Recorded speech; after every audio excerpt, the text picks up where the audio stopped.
एक मित्र ने पूछा, दादा, भारत का जीवन दर्शन कैसा है?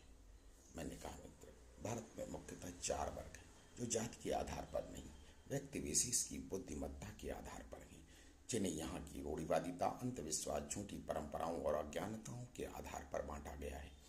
पहला वर्ग वो है जो इस देश की इन मूर्खताओं को समझकर इनकी ही शक्ति और संगठन का इस्तेमाल कर इन पर ही शासन करता है। इन्हें मन की संज्ञा दी जा सकती है। दूसरा वर्ग भी इन्हीं की मूर्खताओं का लाभ उठाकर इन्हें धर्म, कर्म, पूजा पाठ और अनेक मान्यताओं तथा कर्म कांडों के प्रति इन्हें डराकर अपना उल्लू सीधा करता है।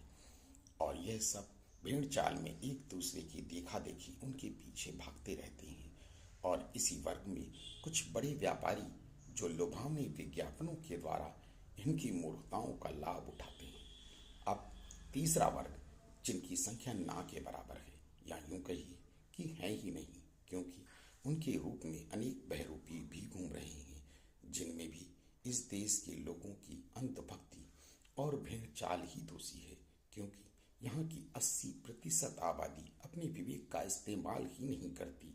ये वर्ग कबीर, नानक, बुद्ध जैसे अनेक संतों का है, जो आज भी हैं, जिन्हें शायद उनके जीवन काल में लोग समझ ही नहीं पाते, क्योंकि यह वर्ग इनके सारे अंधविश्वासों, रूढ़िवादिताओं, झूठी परंपराओं और अज्ञानताओं को तोड़कर इनका परिचय इन्हीं से कराना चाहता है, यानी इन्हें दूसरे लोगों के हाथों की कठपुतली बनने से बचाना चाहता है। इन्हें सत्य का दर्शन कराना चाहता है। इन्हें इनकी ही शक्ति दिखाना चाहता है। ये मन के चंगुल में फंसी इन आत्माओं को इनकी वास्तविक शक्ति, जो अप्रत्यक्ष है, उसे प्रत्यक्ष रूप से समझाकर इन्हें मुक्त कराना चाहता है।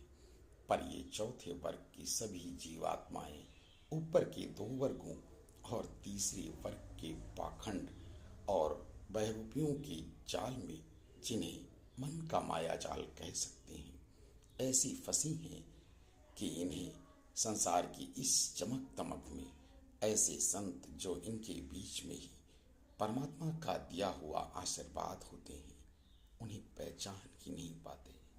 बाकी राधे राधे, नमो